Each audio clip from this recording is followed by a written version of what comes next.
Praise the Lord, praise the Lord. దేవుని నామమునకు స్తోత్రములు.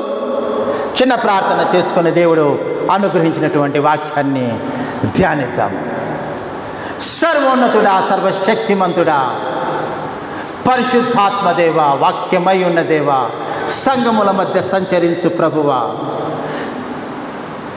నా తండ్రి, నువ్వు అనుగ్రహించినటువంటి వాక్యాన్ని ధ్యానించబోవచ్చుండగా ఈ సంఘంతో నువ్వు ఉండమని, మరి విశేషంగా ఈ పని వారితో నువ్వే ఉండి నా ద్వారా మా అందరితో నువ్వే మాట్లాడి శ్రేష్టమైన ఆత్మీయ ఆహారాన్ని మాకు అనుగ్రహించమని నా దేవుడు, నా ప్రభు, నజరేయుడైన యేసుక్రీస్తు వారి అతి పరిశుద్ధ నామమున ప్రతిమాలి వేడుకొనుచున్నాను పరమ తండ్రి. ఆమేన్.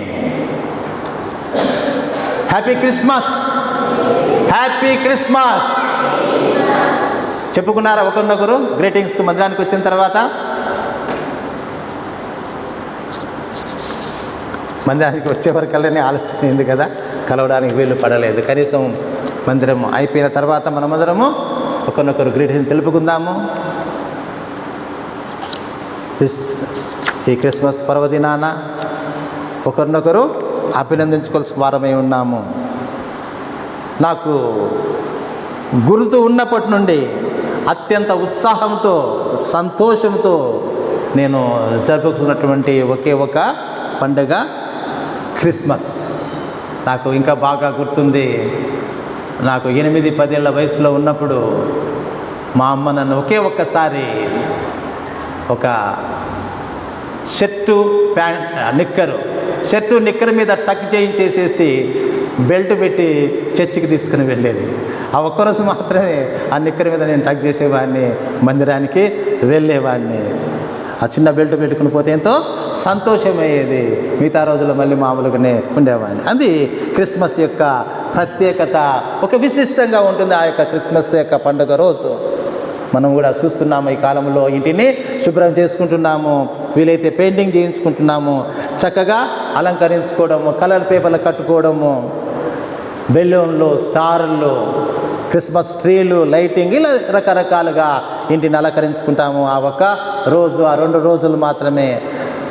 తప్పకుండా ప్రతి ఒక్కరము క్రొత్త బట్టలు క్రిస్మస్కి వచ్చేస్తాయి, క్రొత్త వంటకాలు, రకరకాల స్వీట్స్, రకరకాల వంటకాలు మనము ప్రత్యేకంగా చేసుకుంటాము. ఇంటికి బంధువులను, స్నేహితులను కూడా మనము ఆహ్వానిస్తాము. మరి విశేషంగా బిడ్డ అల్లులను మరి విశేషంగా ఇంటికి పిలిపించుకుంటాము. సో ఇల్లంతా కూడా చాలా వరకు సందడిగా మారిపోతుంది. క్రిస్మస్ పండుగ దినాలలో ఉన్న సందడిగా ఏ రోజు కూడా మన ఇళ్లలో ఉండదు. మనకు తెలియకుండానే ఈ యొక్క క్రిస్మస్ ఆ యొక్క దినాలలో మనం కొత్త ఉత్సాహంతోనూ సంతోషంతోనూ నింపబడతాము. ఇక్కడ ఉన్న మిమ్మల్ని అందరినీ కూడా చూస్తుంటే నాకు ఆ యొక్క సంతోషము, ఉత్సాహము కనబడుతుంది. మీరు ధరించుకున్న ఆ యొక్క బట్టలలో కానీ, మీరు ఆ యొక్క ప్రత్యేక అలంకరణ చూసినప్పుడు కానీ, ఆ యొక్క ఉత్సాహము, అంటే మిమ్మల్ని మీరు ప్రత్యేకంగా అలంకరించుకునే విధానం బట్టి చూస్తే కనుక మీ యొక్క సంతోషం నాకు స్పష్టంగా కనబడుతుంది. ఒక్క మాటలో చెప్పాలంటే ఇక్కడ ఉన్న మనందరి ముఖాలు కూడా సంతోషంతో వెలిగిపోతున్నాయి, సంతోషంతో, ఆనందంతో వెలిగిపోతున్నాయి ఆ యొక్క క్రిస్మస్ యొక్క దాన్ని బట్టి. ఎందుకంటే మనకందరికీ తెలుసు చక్కని సామెత, face is the index of mind. ముఖము మనసులో ఉన్న మాటలను తెలియజేస్తుంది. ముఖము మాట్లాడుతుంది అంటారు, ముఖమే మాట్లాడుతుంది, మనసులో ఏమున్నది ముఖమే చెప్తుందని చెప్తున్నారు. సో మీరు సంతోషంతో నింపబడి ఉన్నారని నాకు కానీ, ఇక్కడ ఉన్న వారికి కానీ, ఎవరికి కూడా ప్రత్యేకంగా చెప్పక్కర్లేదు. మనల్ని చూస్తేనే తెలిసిపోతుంది మనము క్రిస్మస్ సంతోషంతో నింపబడి ఉన్నామని. అయితే మరి ఈ సంతోషానికి మూలం ఏమిటి? ఈ సంతోషానికి మూలం ఏమిటి? మనం ధరించుకున్నటువంటి క్రొత్త బట్టల, లేకపోతే ఎవరైనా మీ చీర బాగుందో, మీ డ్రెస్సు బాగుందో అని చూచినవారు అన్న ఆ మాటలను బట్టి సంతోషపడుతున్నామా? మనం ధరించుకున్న నగలను బట్టి సంతోషిస్తున్నామా? అందరూ నా వైపే చూస్తున్నారు, నన్ను బాగా చక్కగా ఉన్నామని అందరూ నా వైపే దృష్టి ఉంచుతారని చెప్పేసి మనసులో సంతోషపడుతున్నామా? లేక ఇంటిని అలంకరించిన విధానాన్ని బట్టి మనం సంతోషపడుతున్నామా? పండుగకు వచ్చిన బంధువులను, స్నేహితులను బట్టి, రాక మా ఇంటికి బంధువులు, స్నేహితులు వచ్చారు, అనుకోకుండా వచ్చారు, చాలా పెద్దవాళ్ళు మా ఇంటికి వచ్చారని చెప్పేసి మనము సంతోషంతో నింపబడి ఉన్నామా? సో అలా కాకుండా మన ఇంటికి వచ్చిన బంధువులు స్నేహితులు తెచ్చినటువంటి ఆ యొక్క గిఫ్ట్స్ ఏమైనా ప్రత్యేక కానుకలు ఏమైనా తెచ్చి ఉంటే దాన్ని బట్టి మనము సంతోషపడుతున్నామా? ఆ సంతోషం ఏమిటి? దేన్ని బట్టి మన యొక్క సంతోషము కలుగుతుంది? ఒకసారి మనము చూసినట్లయితే లండన్లో నివసించే ఆయన సెంట్ కాదు, ఆయన పేరు పీటర్బర్గ్ అనుకుంటారు. ఆయన పేరు పీటర్బర్గ్. లండన్లో నివసించి ఆయన ఒక పెద్ద చర్చి కట్టిస్తున్నాడు అక్కడ లండన్లో. 100 సంవత్సరాల క్రితం జరిగిన యథార్థ సంఘటన ఇది. చర్చి కట్టిస్తున్నాడు, చర్చి పనులన్నీ మొదలైనాయి. పనివారు చాలామందిని పెట్టారు, చాలా పెద్ద కెథడ్రల్ కట్టిస్తున్నాడు అతను. చాలామంది పనివాళ్ళు ఉన్నారు, రకరకాల పనులు చేస్తున్నారు. ఒకరోజు అతను పీటర్బర్గ్ అనే అతను తన యొక్క ఆ యొక్క కట్టిస్తున్న చర్చిని చూడడానికి మారువేషంలో వెళ్ళాడు. అంటే ఎవరు తను గుర్తుపట్టకుండా అక్కడికి వెళ్ళి అక్కడ ఉన్నటువంటి ఆ పనివారితో మాట్లాడడానికి వెళ్ళాడు. వెళ్ళి ఒక పనివాడిని అడిగాడు, ఇక్కడ ఏం చేస్తున్నావు అంటే ఆ పనివాడు అన్నాడు, అయ్యా నేను ఇక్కడ పని చేస్తున్నాను, నాకు రోజుకు 500 రూపాయలు, అంటే ఆ డాలర్ కాకుండా రూపాయలు, అర్థమయ్యే భాష కాబట్టి 500 రూపాయలు ఇస్తున్నారా, నేను కూలికి బాగా పని చేస్తున్నాను అన్నాడు.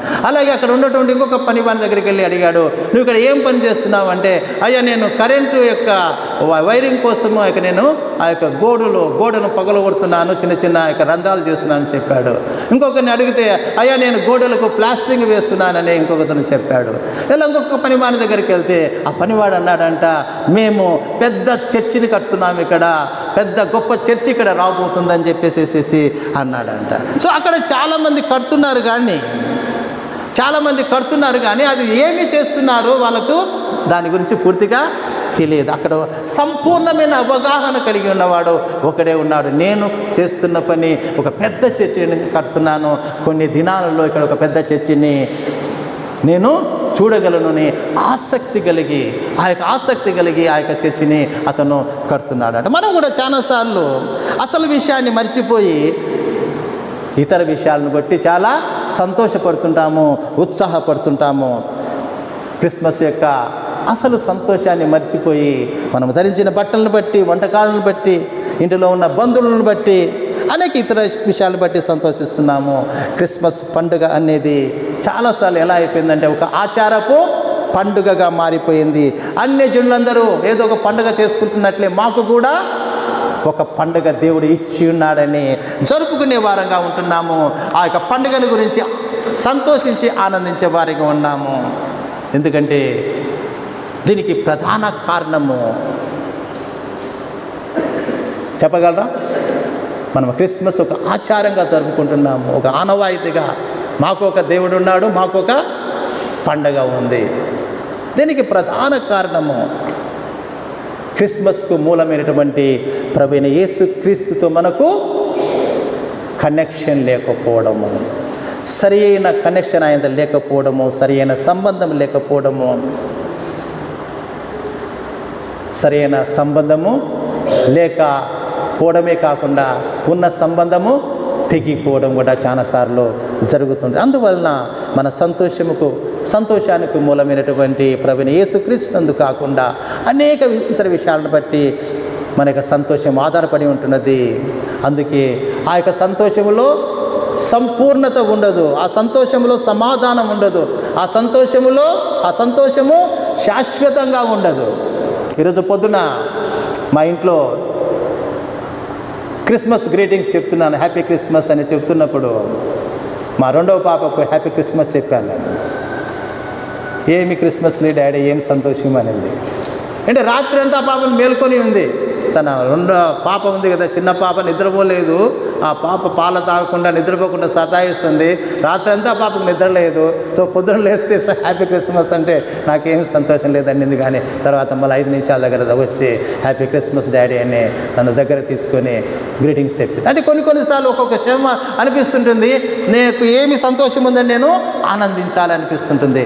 అది ఆ సంతోషము శాశ్వతమైన సంతోషము లేకపోవడానికి కారణము ఆ సరైన కనెక్షను ప్రభుతో లేకపోవడం వల్ల మనము చాలాసార్లు ఇలా చేస్తుంటాము. లూకా సువార్త 2:8-9 మనం చదివిన పాఠ భాగంలో మనం చూస్తాము. గొర్రెల కాపురులు పొలములో ఉండి రాత్రివేళ తమ మందను కాచుకొనుచుండగా, మనం చదివిన పాఠ భాగం నేను చదువుతున్నాను. గొర్రెల కాపురులు పొలములో ఉండి రాత్రివేళ తమ మందను కాచుకొని వచ్చుండగా ప్రభు యొక్క దూత వారి యొద్దకు వచ్చి నిలుస్తుంది. ఆ ప్రదేశంలో అంతా కూడా ప్రభు మహిమతో నిండిపోతుంది. ఆ వెలుగుతో నింపబడుతుంది, గొప్ప వెలుగుతో నింపబడుతుంది. ఆ గొప్ప వెలుగును చూచి గొర్రెల కాపరులు భయపడినప్పుడు దేవుని దూత వారితో చెబుతుంది, ఏమని? భయపడవద్దు, ప్రజలందరికీ కలగబోవు సంతోషకరమైన సువర్తమానం నేను మీకు తెలియచేస్తున్నాను. దావీదు పట్టణమందు మీ కొరకు రక్షకుడు పుట్టి ఉన్నాడు. ఆయన ప్రభు అయిన యేసుక్రీస్తు. ఒక శిశువు పొత్తి గుడ్డలతో చుట్టబడి ఒక తొట్టిలో పండుకొనినుట మీరు చూచెదరని వారితో చెప్పాను. గొర్రెల కాపరులు ఆ సువార్త విని ప్రభు మనకు ఈ కార్యము తెలియచేయించి ఉన్నాడు, వెళ్ళి చూతము రండి అని వెళ్ళి ప్రభువును చూచినట్టుగా మనము చూస్తున్నాం. ఆ యొక్క సంఘటన జరిగింది, దేవదూత చెప్పింది, వాళ్ళు విన్నారు, సంతోషబద్ధులైనారు. ప్రభు దగ్గరికి చూడడానికి వెళ్ళినారు. ఆ యొక్క దేవుని దూత వార్త చెప్పిన మాటలన్నిటి కూడా వాళ్ళు ఏం చేశారు? బయటి వారికి అందరికీ కూడా ప్రచురం చేసుకుంటూ వెళ్ళారు, దేవుని స్తుతించుతూ వెళ్ళారు, దేవుణ్ణి మహిమపరుచు తిరిగి వెళ్ళిపోయారు. ఇక్కడ ఒక మాట మనం జ్ఞాపకం చేసుకోవాలి. గొర్రెల కాపరులు అక్కడ కాచుకుంటున్నారు, చలి కాచుకుంటున్నారు, గొర్రెలు కాచుకుంటున్నారు. దేవుని దూత ప్రత్యక్షమైంది, మహిమతో నింపబడింది ఆ ప్రదేశం అంతా వెలుగుతో. దేవుని దూత వారికి మాటలు చెప్పింది, వాళ్ళ మాటలు విన్నారు. ప్రభువైన యేసుక్రీస్తుని వారు వెళ్ళి చూచారు, సంతోషించారు, ఆనందించారు, తిరిగి వెళ్ళిపోయారు. ఎక్కడికి వెళ్ళిపోయారు? తిరిగి గొర్రెలు కాచుకోవడానికి వెళ్ళిపోయారు. తిరిగి ఏమైపోయారు? వాళ్ళు ఆ యొక్క ప్రభువును స్తుతించారు, వాళ్ళు ఆనందించారు, ప్రచురం చేశారు, వెళ్ళిపోయి తిరిగి గొర్రెలు కాచుకోవడానికి వెళ్ళిపోయారు. ప్రభువైన యేసుక్రీస్తును ఆయన పెరిగి పెద్దవైనప్పుడు కానీ పెద్దయిన తర్వాత కానీ వాళ్ళు కలుసుకున్నట్టుగా ఎక్కడ కూడా వ్రాయబడలేదు. కారణము ఆ గొర్రెల కాపరులకు ప్రభుతో కనెక్షన్ కోల్పోవడమే. ఆ యొక్క సంబంధాన్ని కోల్పోయారు. ఆ రోజు వెళ్ళి పశువుల తొట్టిలో పండుకొని ఉన్న ప్రభును చూసి సంతోషించారు, ఉత్సాహంతో సంతోషం తిరిగి వెళ్ళిపోయారు. మళ్ళీ గొర్రెలు కాచుకోవడం ఆ యొక్క పనిలో వారు పడిపోయారు, ప్రభువును మర్చిపోయారు. అందుకే ఆ సంతోషం వారిలో శాశ్వతంగా ఉండలేకపోయింది. అందుకే ఆ సంతోషము వారిలో శాశ్వతంగా ఉండలేకపోయింది. కారణం వారికి ప్రభువుతో వ్యక్తిగత సంబంధము లేకపోవడం వల్ల, ప్రభువుతో వ్యక్తిగత సంబంధం లేకపోవడం వల్ల, ప్రభువుతో పర్సనల్ కాంటాక్ట్ లేకపోవడం వల్ల ఆ రోజు ఉన్నటువంటి వాళ్ళు వెళ్ళి చూసినటువంటి ఆ కనెక్షన్ మళ్ళీ తెగిపోయింది. ఆ రోజు చూచారు, తిరిగి వెళ్ళిపోయారు. సో మీరు అందరికీ కూడా చాలామందికి ఆ యొక్క కనెక్షన్ తెగిపోవడం వల్ల అది పోయింది. కానీ మీరు చాలామందికి ఈ మాట వినే ఉంటారు. ఏ మాట? డేటింగ్ అనే మాట మనకందరికి కూడా చాలా పరిచయం ఉన్న మాటే. తెలుసా లేదా డేటింగ్ అనే మాట? Very good. సో డేటింగ్ అనే పదానికి అర్థము మామూలుగా ఆక్స్ఫర్డ్ డిక్షనరీ చెప్పే అర్థము ఇద్దరు యువతి యువకులు తమ మధ్య సంబంధాన్ని పెంచుకునేందుకు, ఒకరినొకరు అర్థం చేసుకోవడానికి ఏకాంతంగా కలుసుకుంటారు. ఒక ఇద్దరు యువతి యువకులు తమ యొక్క సంబంధాన్ని బలపరుచుకోవడానికి, పెంపొంచడానికి, ఒకరినొకరు అర్థం చేసుకోవడానికి ఏకాంతంగా కలుసుకునే దాన్ని ఆ యొక్క డేటింగ్ అని అంటారు. అంటే ఒకరినొకరు తెలుసుకోవాలంటే ఏం చేయాలి?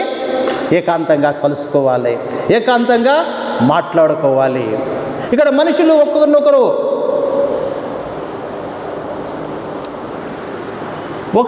ఒక డేటింగ్తో తెలుసుకోవడం చాలా కష్టం. కాబట్టి కొన్ని చాలాసార్లు ఏం చేస్తారు? 4 డేటింగ్లు లేకపోతే 10 డేటింగ్లు, 4-5 సార్లు 10 సార్లు కూడా ఒకసారి కలుసుకోవాల్సి వస్తారు. కొన్నిసార్లు ఆ డేటింగ్ వల్ల వాళ్ళు దాన్ని బలవంతమైన పెళ్లిగా మార్చుకోవచ్చు, లేక అక్కడి నుంచి విడిపోవచ్చు. దానికి ప్రాథమికంగా ఆ యొక్క డేటింగ్. ఆ డేటింగ్ ఇంకా మనకి కనుక విస్తృతమైన పరిధిలో దాని కనుక అర్థాన్ని కనుక తీసుకున్నట్లయితే కనుక మనము ప్రభుత్వ సంబంధం కలిగి ఉండాలంటే, కనెక్షన్ కలిగి ఉండాలంటే ఆయన గురించి మనము తెలుసుకోవాలి.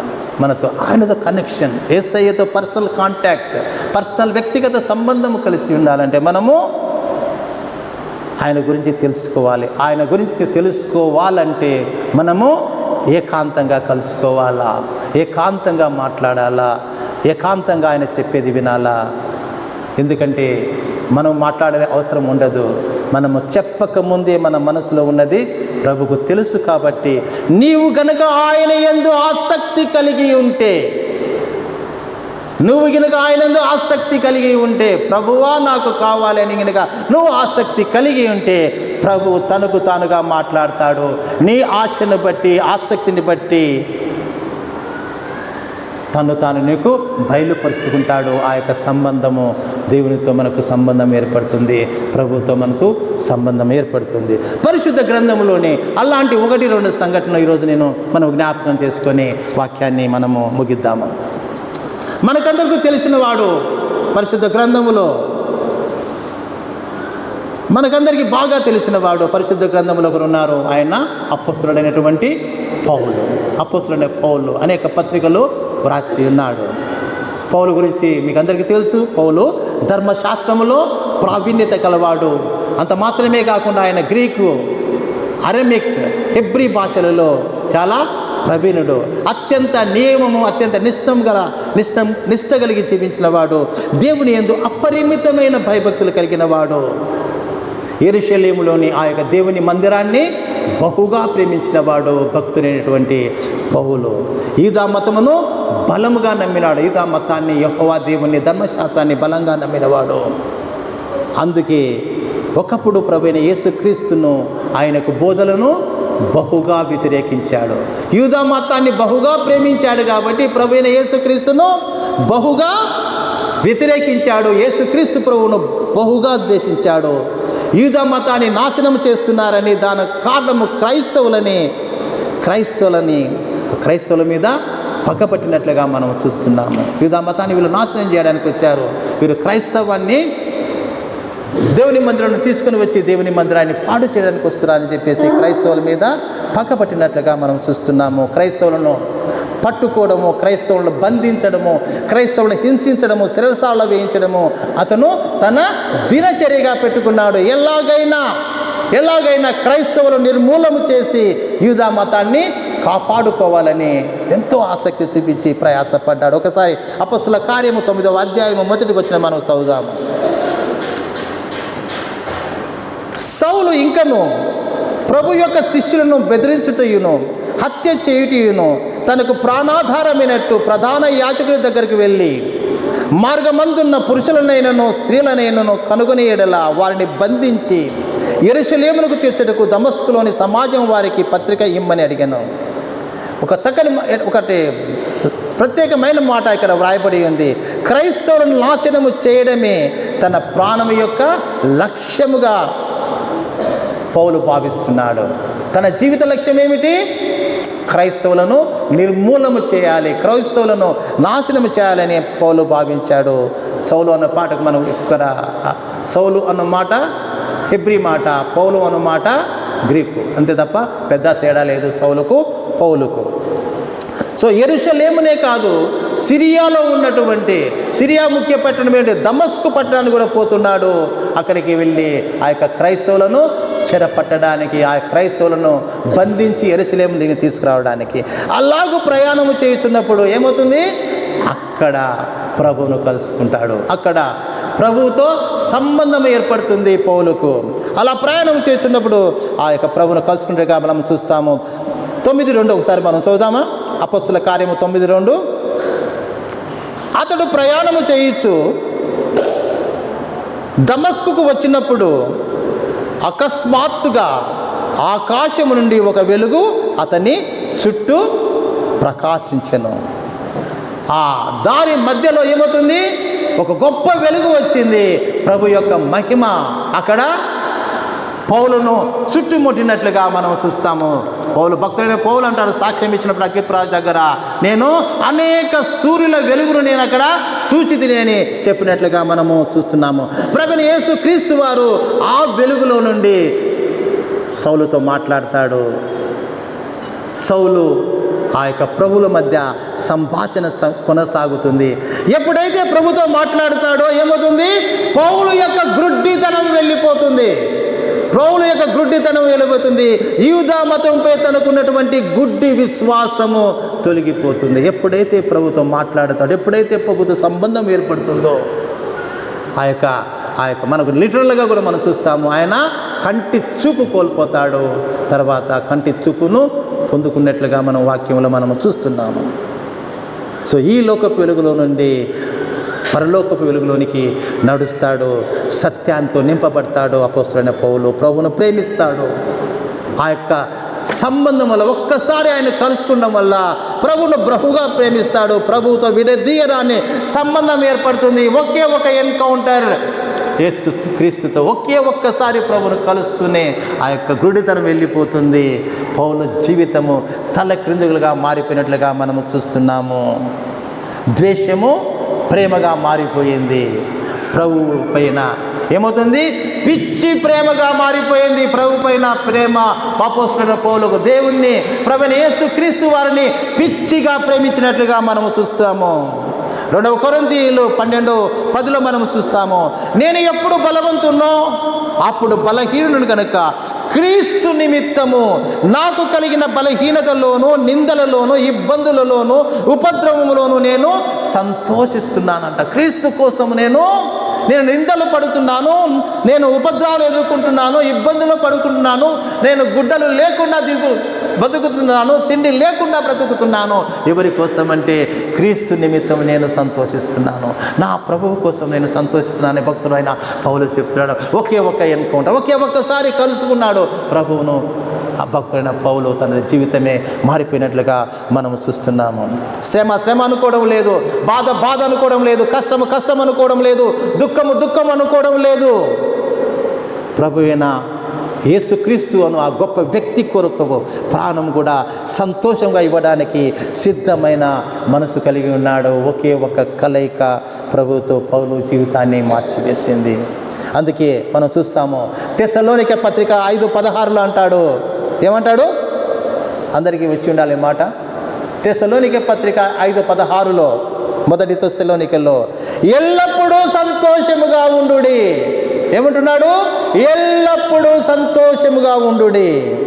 అలాగే ఫిలిప్పీలకు రాసిన పత్రిక 4:4 ఉంటాడు. ఎప్పుడు చదవండి ఒకసారి గట్టిగా. 4:4 ఫిలిప్పీల పత్రిక.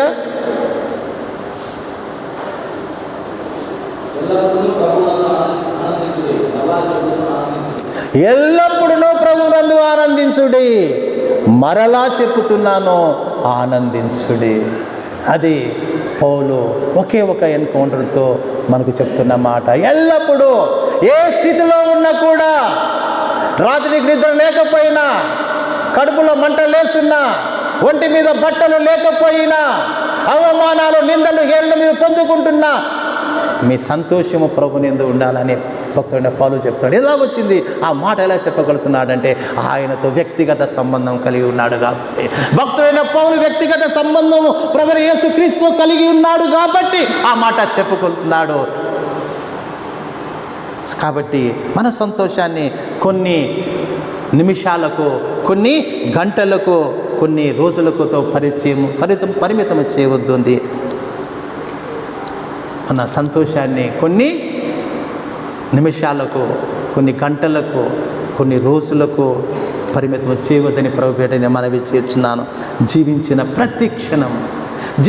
ప్రతి క్షణము ప్రభు యందు ఆనందించిన వలసిన వారమే ఉండాలని చెప్పేసి ప్రభు భక్తుడైన పౌలు మనతో చెప్తున్నాడు. జీవించే ప్రతి క్షణం. అందుకే మాట వాడాడు. ఏమని? ఎల్లప్పుడూ ఆనందించుడి, ఎల్లప్పుడూ సంతోషించుడి. సమయము, అసమయము, స్థితి, ఆస్తి అనకుండా. మనం ఈ మధ్య చాలాసారి పాట వింటున్నాము. నీతో గడిపే ప్రతి క్షణము ఆనంద బాష్పాలు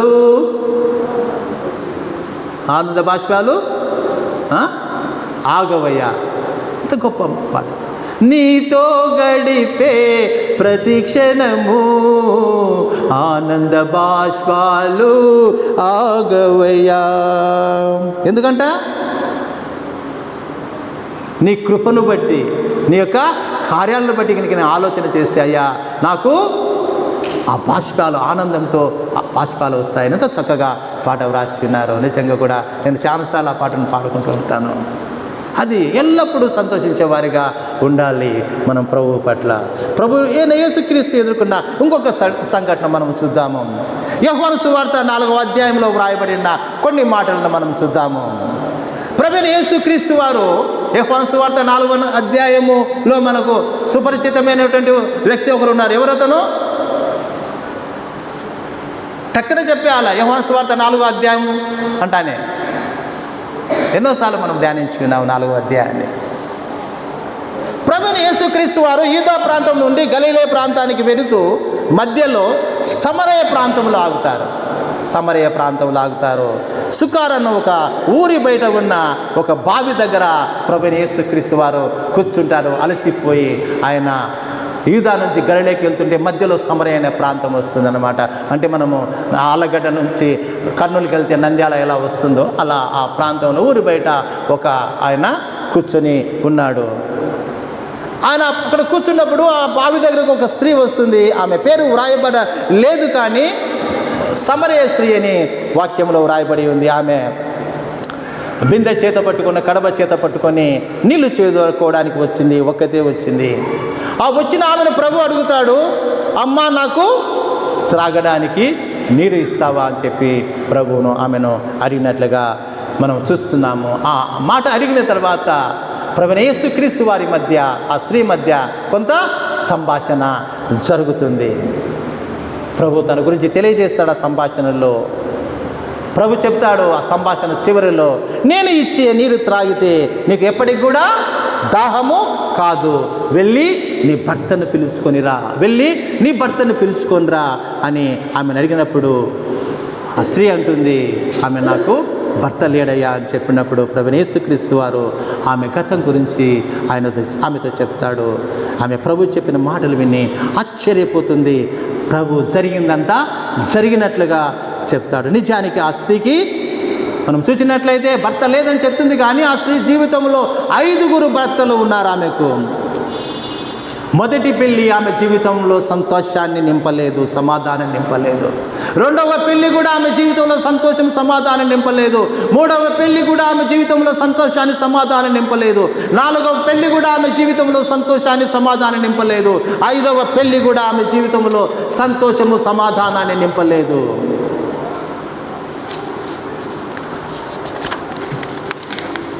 బహుశా పెళ్ళి అంటే విరక్తి చెందిందో ఏమో.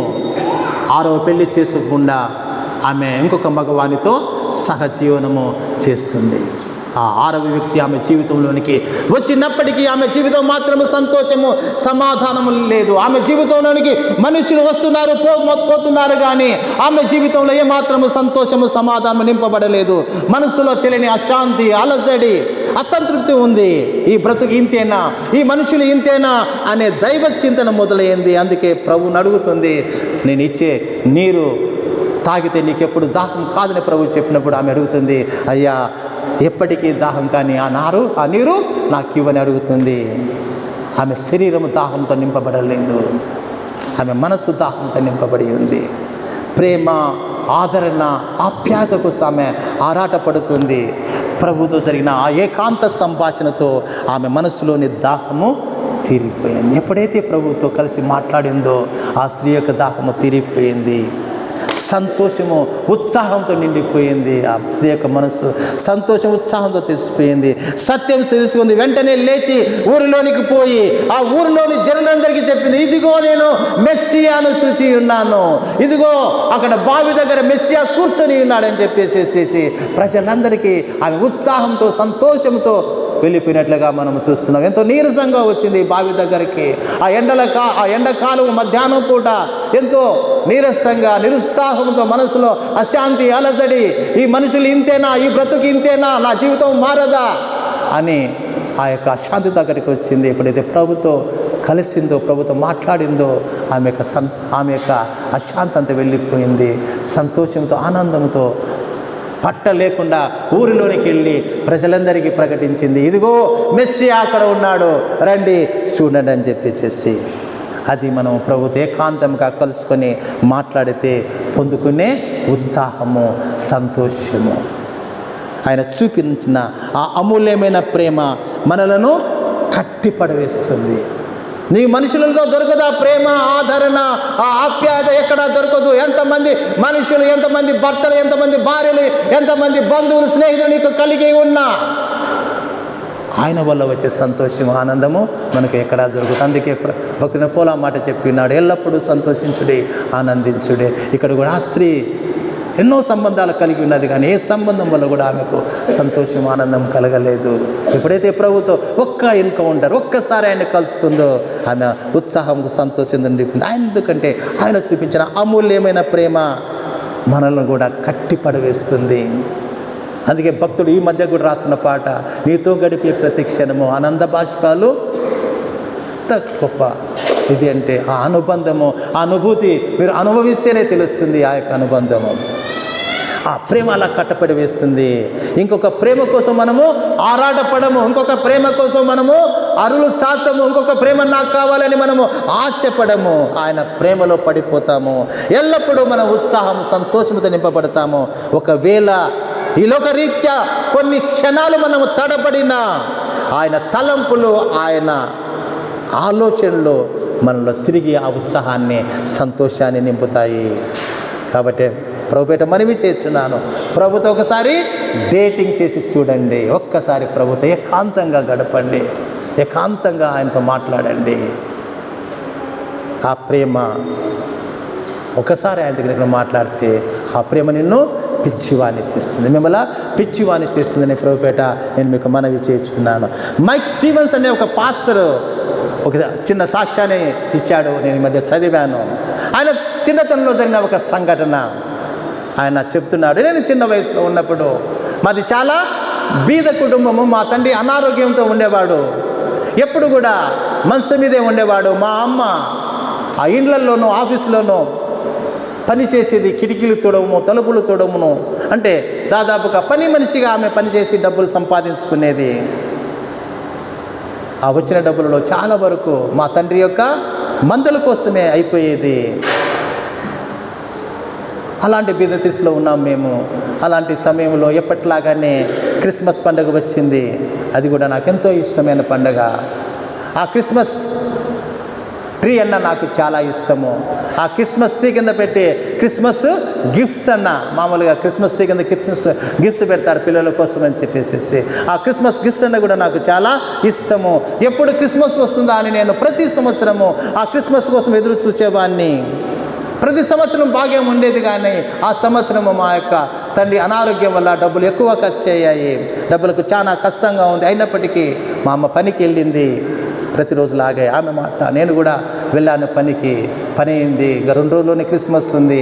నేను అడిగాను అమ్మను, క్రిస్మస్ ట్రీ ఎప్పుడమ్మా అంటే ఆమె నాకు చాక్లెట్ కొనుక్కోవడానికి కొన్ని డబ్బులు ఇచ్చింది, కొన్ని చాక్లెట్ కొనుక్కోపో అని. కానీ నేను చాక్లెట్ మరీ అడిగాను, అమ్మ క్రిస్మస్ ట్రీ ఎప్పుడు పెడతావు అని. నాన్న ఈసారి కుదరదులే, వచ్చే సంవత్సరము క్రిస్మస్ ట్రీ పెడదామని చెప్పినప్పుడు నేను నా చేతిలో ఉన్న చాక్లెట్కి ఇచ్చిన డబ్బులు కూడా మా అమ్మ చేతికి ఇచ్చేసి ఇంటికి ఏడ్చుకుంటూ పరిగెత్తుకుంటూ వెళ్ళిపోయాను. నాకు వద్దు ఈ చాక్లెట్ డబ్బులు, నా క్రిస్మస్ ట్రీ కావాలని చెప్పేసి ఇంటికి వెళ్ళి పనుకున్నాను. నేను వెళ్ళిన కొన్ని గంటల తర్వాత రాత్రి 10కో మా అమ్మ నా దగ్గరికి వచ్చింది, నన్ను బుజ్జగించింది, తినిపించి పండబెట్టింది. నేను మధ్యరాత్రి 2 గంటల ప్రాంతంలో లేచి చూచినప్పుడు హాల్లో లైట్ వెలుగుతుంది.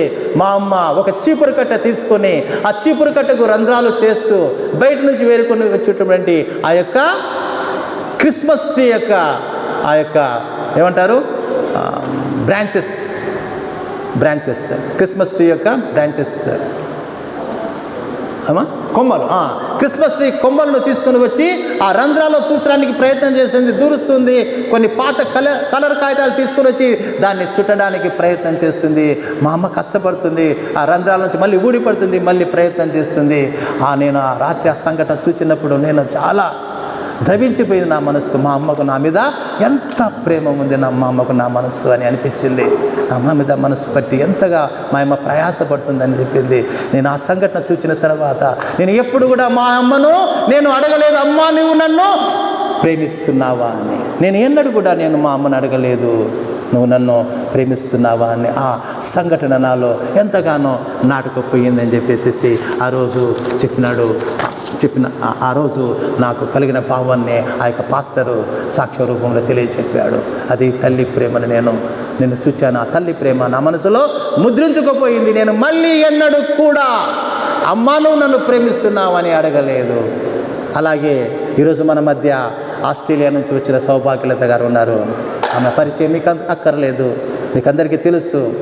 దాదాపు 15 సంవత్సరాల క్రితము 15 years బ్యాక్ ఆమె ఒంటరిగా సిక్కేమలో సెలవు పెడితే ఉద్యోగం పోతుందని తెలిసిన ఆస్ట్రేలియా నుండి సొంత డబ్బులతో టికెట్ కొనుక్కొని వచ్చింది ఇండియాకు. హైదరాబాద్కు వచ్చింది. తన చెల్లెలు అయిన స్వర్ణలత 2 కిడ్నీలు ఫెయిల్ అయినాయి. ఆమె చాలా బాధ దుఃఖంలో ఉంది, మరణానికి సమీపంలో ఉంది. కిడ్నీ మార్పిడికి ఆమె చేస్తున్న ప్రయత్నాలు ఫలించడం లేదు. అలాంటి స్థితిలో ఉన్న ఆమెను నేను వదిలి వేయలేను, నేను కిడ్నీ ఇస్తానని ఇండియాకు వచ్చింది. ఆమెకు డబ్బు కోసం కాదు, ఆమెకు దేవుడు కావలసినంత ధనాన్ని ఇచ్చినాడు. ఆమెకి ఏ లోటు లేదు. పోనీ ఆమె తెలియక వచ్చిందా? తెలుసు. ఆపరేషన్ చేయించుకోవడానికి ఇచ్చే అనస్థీసియాలు ఆమె మాట్లాడినప్పుడు ఆ మాట, అనస్థీసియా మనం ఇస్తారు కదా, మత్తు ఇస్తారు శరీరానికి. ఆ మత్తు ఇచ్చినప్పుడు 1000 మందిలో ఒకరు ఖచ్చితంగా చనిపోతారంట యావరేజ్గా. శరీరానికి అనస్థిత ఇచ్చినప్పుడు 1000 మందిలో ఒకరికి తట్టుకోలేదంట బాడీ, ఒకరు చనిపోతారంట. అది తెలుసు ఆమెకు. ఆమె నాతో పంచుకుంది ఆ విషయాన్ని కూడా. ఆపరేషన్ ముందు పెద్ద సర్జరీ చేసి కిడ్నీ బయటికి తీస్తారు. ఆ ఆపరేషన్ అప్పుడు ఏమైనా ఆమెకు జరగవచ్చు, ఆపరేషన్ చేస్తున్నప్పుడు ఏమైనా జరగవచ్చు. ఒక చిన్న కుట్టులో తేడా కానీ, ఒక చిన్న కటింగ్లో తేడా కానీ జరిగినప్పుడు కూడా అది చాలా ప్రమాదానికి దారి తీయచ్చు. ఆపరేషన్ తర్వాత కూడా సమస్యలు ఉండవచ్చు, పెద్ద అనారోగ్యం పాలు కావచ్చు. నిజం చెప్పాలంటే ఆమెకు చాలామంది సలహా ఇచ్చారు, ఇండియాకు వెళ్ళవద్దు, నువ్వు అంతగా కష్టపడి కిడ్నీ ఇచ్చినా కానీ ఆ కిడ్నీ 5 సంవత్సరాల కన్నా ఎక్కువగా పని చేయదు. దానికోసం నువ్వెందుకు ఆస్ట్రేలియాకి వెళ్తావు? ఉద్యోగాన్ని పణంగా పెట్టి అన్ని డబ్బులు ఖర్చు పెట్టుకొని పోయి నువ్వు ఇవ్వడం వల్ల నీకు ఏమైనా ప్రయోజనం ఉంటుందా, ఏమైనా లాభం ఉంటుందా అని కూడా ఆమెను ఆపిన వాళ్ళు ఉన్నారు. ఆమె ఒంటరి స్త్రీ కాదు, ఆమెకు చక్కని భర్త ఉన్నాడు. అప్పుడు పిల్లలు 2 కూడా చాలా చిన్నవారు. వారిని గురించి కూడా ఆమెకు బాధ్యతగా ఉంది. తనకు ఏమైనా అయితే భర్త సంగతి ఏమిటి, పిల్లల భవిష్యత్తు ఏమిటి, పిల్లల భవిష్యత్తు దెబ్బతింటుంది, వారిని ఎవరు చూసుకుంటారు అన్న బాధ కూడా ఆమె మనసులో ఉంటుంది. ఇవి ఏమి కూడా ఆమె ప్రేమకు అడ్డు రాలేదు. ఆమె ప్రేమకు అడ్డు రాలేదు. అద్భుతమైన ప్రేమ చూపించింది, ఆశ్చర్యకరమైన ప్రేమ చూపించింది. తన యొక్క కిడ్నీని దానం చేసింది. ఆమెకు తన చెల్లెలికి మరి ఒకసారి జీవాన్ని ఇచ్చింది తన యొక్క ఆపరేషన్ ద్వారా. ఆమెను ఎప్పుడైనా ఆమె చెల్లెలు అడగగలదా, అక్క నువ్వు నన్ను ప్రేమిస్తున్నావా అని అడగగలదా? అక్క నువ్వు నన్ను ప్రేమిస్తున్నావా అని చెప్పేసి ఆ మాటకు వస్తే ఎవరు కూడా ఆమెను ప్రశ్నించలేరు, నీకు ప్రేమించే మనస్సు ఉందా అని. బహుశా ఆమె భర్త పిల్లలు కూడా ఆ మాట అనలేరేమో, నీకు ప్రేమించే గలస ఉందా అని. ఎందుకంటే చెల్లెల్ని అంతగా ప్రేమించింది. అటువంటిది భర్తను పిల్లలను ఎంతగా ప్రేమిస్తుందో మనము చెప్ప అక్కరలేదు. ఆ ఒక్క సంఘటన చెప్తుంది ఆమె యొక్క ప్రేమ గల మనస్సును. అలాగే ప్రభువైన యేసుక్రీస్తు వారి శిలువపై తన ప్రాణాన్ని బలిగా అర్పించాడు. అలాగే వెళ్ళకట్టలేని అమూల్యమైన ప్రేమను చూపించాడు. ఫిలిప్పీయులకు రాసిన పత్రిక 2వ అధ్యాయం 6లో మనం చక్కని మాట మనం చూస్తాము. ఫిలిప్పీయులకు రాసిన పత్రిక 2వ అధ్యాయం 6లో మనం చూస్తాము. ఏమని రాయబడిందంటే, దేవుని స్వరూపం గలవాడు ఆయన. ఎవరైనా దేవుని స్వరూపం గలవాడు. ఏమైనా దేవుని స్వరూపం గలవాడు.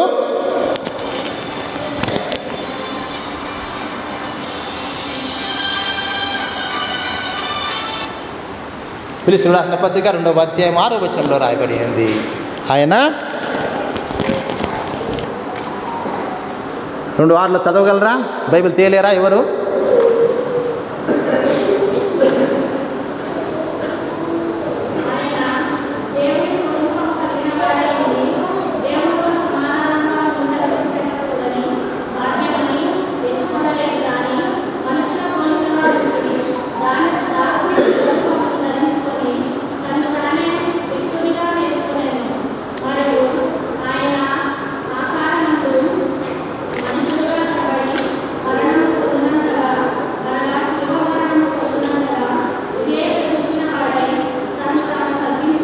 అక్కడ 2 మాటలు మనం స్పష్టంగా చూస్తున్నాము.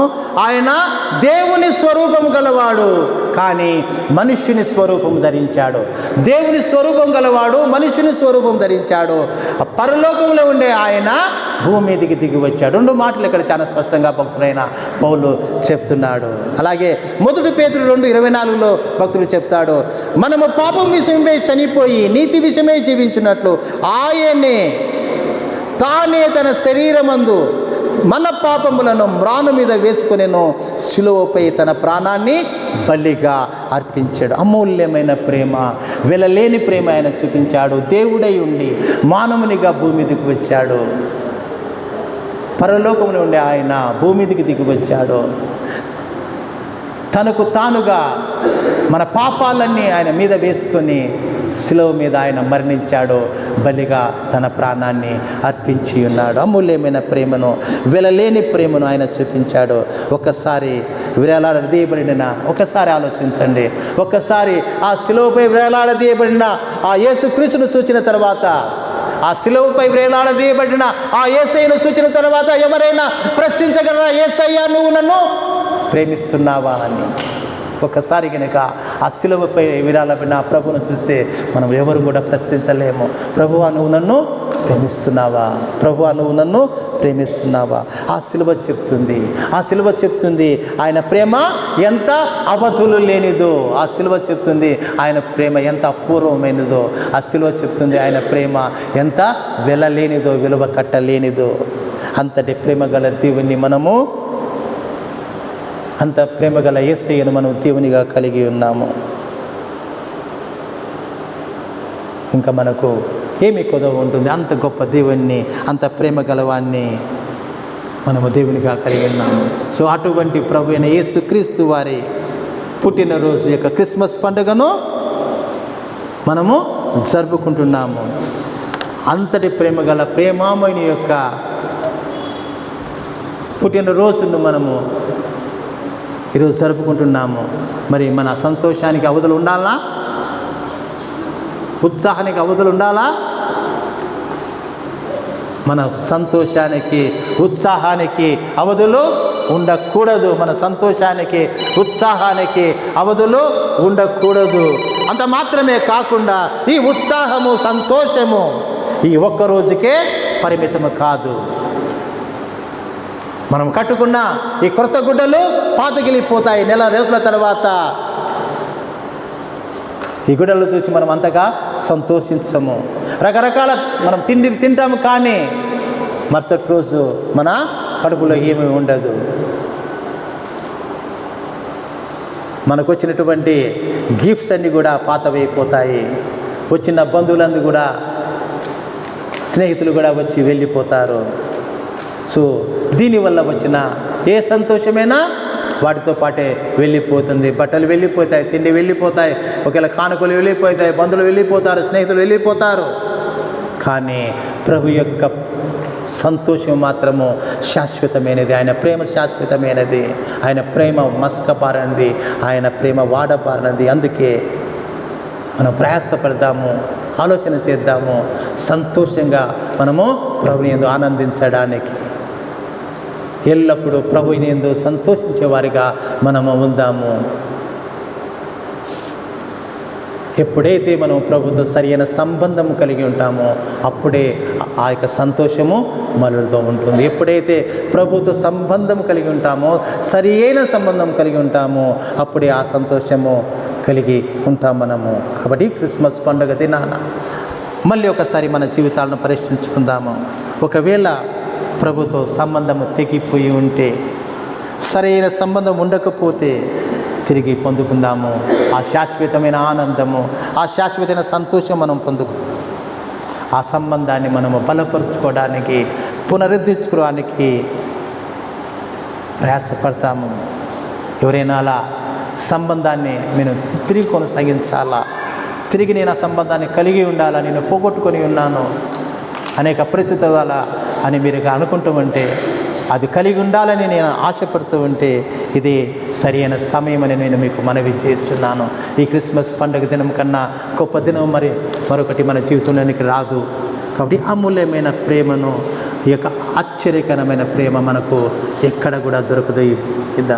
అది ఎందుకంటే అది భూమి మీద ప్రేమ కాదు, అది భూమి మీద మనుషుల నుంచి ప్రేమ కాదు, పరలోకము నుండి భూమి మీదకి దిగి వచ్చిన ప్రేమ, పరలోకము నుండి భూమి మీదకి దిగి వచ్చిన ప్రేమ. అది దేవుని స్వరూపం వీటి నీ కోసము నా కోసము మనిషిగా మారిన ప్రేమ, దేవుని స్వరూపము నుంచి మనిషి స్వరూపముగా మారిన ప్రేమ. ఆ ప్రేమ శిలువపై మరణించిన ప్రేమ, నీ కొరకు నా కొరకు తనకు తానుగా మరణించిన ప్రేమ.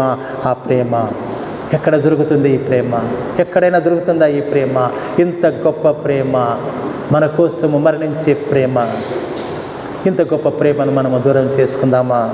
ఒకసారి మనల్ని పరీక్షించుకుందాము. మనం నిజముగా ఆయనతో సంబంధం కలిగి ఉన్నామా? నిజముగా ఆయనతో సరి అయిన సంబంధం కలిగి ఉన్నామా? ఒకసారి ఆలోచించండి. మందిరానికి వచ్చి పోయేవారిగా ఉన్నామా? అలనాటి గొర్రెల కాపరుల్లో యేసయ్యను చూచారు, వెళ్ళిపోయారు, తిరిగి వాళ్ళు ఎప్పుడు కూడా కలుసుకున్నట్టు లేదు. అలాంటి సంబంధం కలిగి ఉన్నామా? క్రిస్మస్ రోజు మందిరానికి వచ్చే క్రైస్తవులుగా ఉంటున్నామా? ఆదివారాలు మాత్రమే వచ్చి దేవుని మర్చిపోయే క్రైస్తవులుగా మనం ఉంటున్నామా? ఒక్కసారి మన జీవితాలను పరీక్షించుకుందాము. ఆయనతో సరైన సంబంధం కలిగి ఉండడానికి ప్రయాసపడ్డాము. ఏమాత్రము మీ మనసులో ప్రేరేపించిన ఆలస్యం చేయవద్దు. తిరిగి ప్రభుతో ఆ సంబంధాన్ని కట్టుకుందాము. మన బలహీనతను తెలిసినవాడు ప్రభువు. మనం వెనుక ఒక్క అడుగు వేస్తే ఆయన 10 అడుగులు వేస్తాడు. మనం ఒక్క అడుగు వేస్తే ఆయన 10 అడుగులు మన వైపు వేస్తాడు. సో ఒకవేళ మీరు ఆశపడుతుంటే ప్రభుత్వ సన్నిహిత సంబంధం కలిగి ఉండాలని మీ హృదయాలను మరొకసారి దేవునికి సమర్పించుకోండి. ఒక అడుగు ముందుకు వేయండి మీరున్న స్థలంలో నుంచి. ఒక అడుగు ముందుకు వేయండి మీరున్న స్థలంలో నుంచి. ఒక్క అడుగు ముందుకు వేయండి మీరున్న స్థలంలో నుంచి. ముందుకు రండి, ప్రభు సన్నిధిలో మోకరించండి. ఒక్కసారి సమర్పించుకుందాం, మరొకసారి మన జీవితాల్లో సమర్పించుకుందాం. ఒకవేళ ఆశపడుతుంటే, అయ్యా నీతో నా సంబంధం తెగిపోయింది, నేను మళ్ళీ నీతో కట్టుకోవాలనుకుంటున్నాను. అయ్యా ఆ కనెక్షన్ తెగిపోయింది, నేను ఆ కనెక్షన్ తిరిగి పునరుద్ధరించుకోవాలనుకుంటున్నాను. అయ్యా నీతో వ్యక్తిగత సంబంధం ఏర్పరచుకోవాలనుకుంటున్నాను ఆసక్తి కలిగింటే కనుక మీరు ముందుకు రండి. ప్రభుని అడగండి, ఏకాంతంగా ప్రభుని అడగండి. ఆయనతో సన్నిహిత సంబంధం ఏర్పరచుకుందాం. ఇది సరి అయిన సమయం.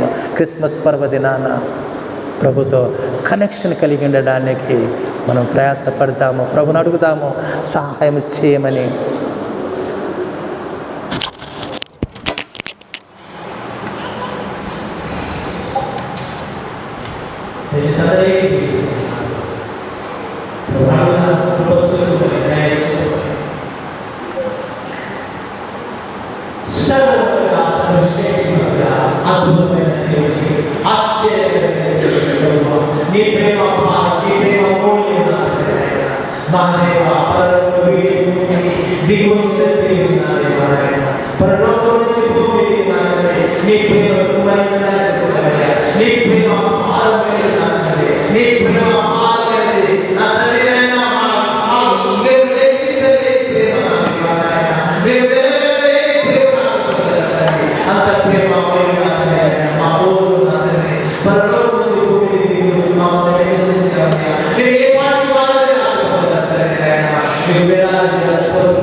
Cristo